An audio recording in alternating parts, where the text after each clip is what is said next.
Selamat malam Bapak Ibu serta saudara-saudari sekalian. Mari sebelum kita mengakhiri aktivitas kita di hari ini, kita merenungkan firman Tuhan yang diambil dari Yeremia. Yeremia pasal 29 ayat 10 hingga 14. Yeremia 29 ayat 10 hingga 14, demikian bunyi firman Tuhan. Sebab beginilah firman Tuhan. Apabila telah genap 70 tahun bagi Babel, barulah aku memperhatikan kamu. Aku akan menepati janjiku itu kepadamu dengan mengembalikan kamu ke tempat ini. Sebab aku ini mengetahui rancangan-rancangan apa yang ada padaku mengenai kamu, demikianlah firman Tuhan, yaitu rancangan damai sejahtera dan bukan rancangan kecelakaan, untuk memberikan kepadamu hari depan yang penuh harapan. Dan apabila kamu berseru dan datang untuk berdoa kepadaku, maka aku akan mendengarkan kamu. Apabila kamu mencari aku, kamu akan menemukan aku. Apabila kamu menanyakan aku dengan segenap hati, aku akan memberi kamu menemukan aku. Demikianlah firman Tuhan.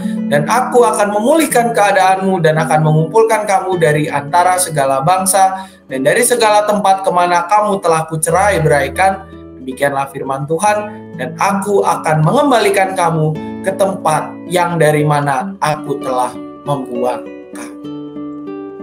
Bapak Ibu serta saudara-saudari sekalian, bicara soal rencana.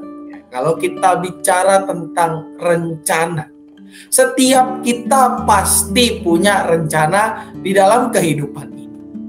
Rencana mau jalan-jalan kemana, rencana mau menikah di usia berapa, rencana mau punya anak berapa, dan rencana-rencana lainnya tentu menjadi bagian dari kehidupan kita. Namun Bapak Ibu, terkadang di dalam perjalanannya rencana kita tidak seperti yang terjadi, yang kita bayangkan. Rencana kita ada kalanya tertunda atau bahkan harus benar-benar dikubur, benar-benar tidak terlaksana. Tentu sebagai orang yang sudah merencanakan segala sesuatunya, kita akan merasa kesal terhadap hal tersebut. Ini juga yang terjadi di dalam kehidupan bangsa Israel, Bapak Ibu, di mana teks Yeremia 29 ini dituliskan kepada umat ketika mereka di dalam pembuangan. Namun di sini kita bisa melihat bahwa apa yang terjadi terhadap kehidupan mereka sebenarnya merupakan cara Tuhan untuk memproses mereka.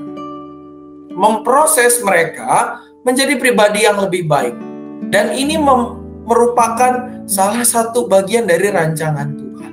Dikatakan di ayat 11, sebab aku ini mengetahui rancangan-rancangan apa yang ada padaku mengenai kamu.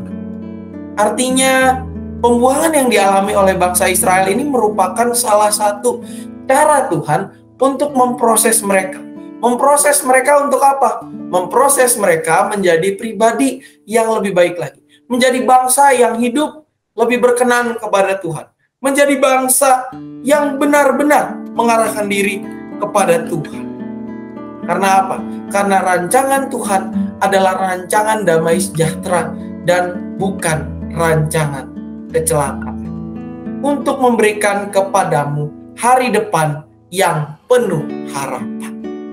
Apa yang menjadi rancangan Tuhan ini semata-mata untuk memberikan bangsa Israel kehidupan yang lebih baik lagi di depan, di masa depan mereka.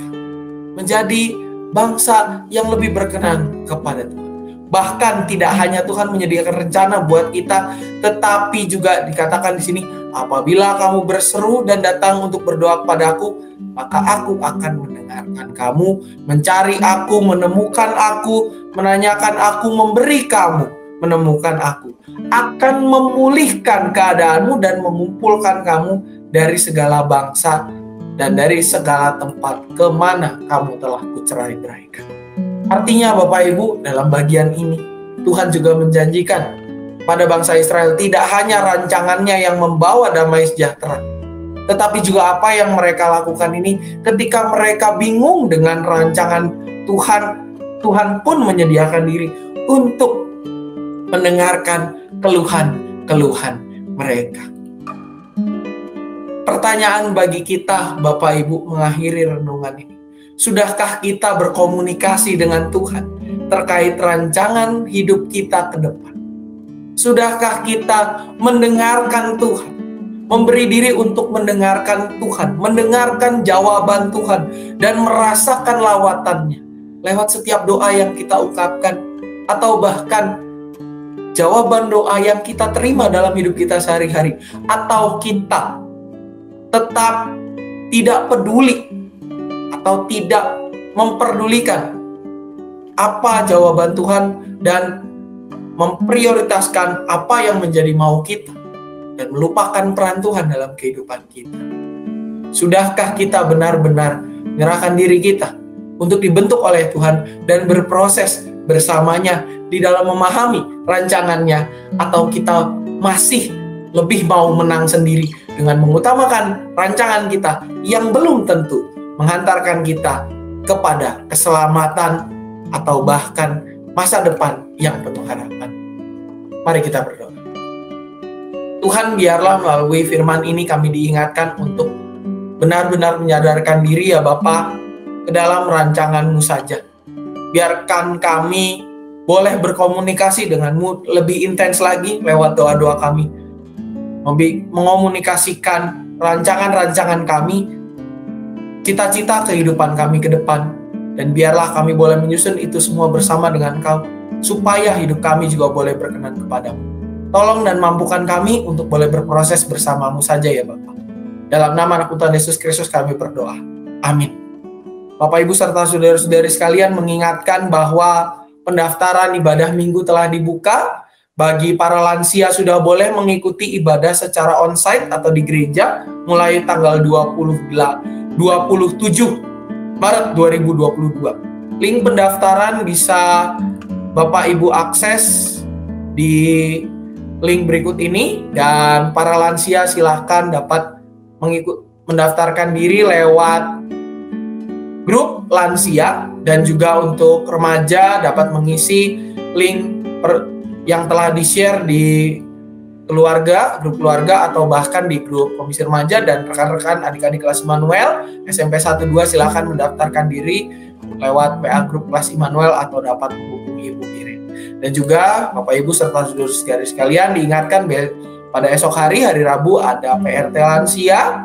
Biarlah kita bersama-sama juga boleh mendekatkan diri kepada Tuhan lewat persekutuan yang dilakukan walaupun secara online.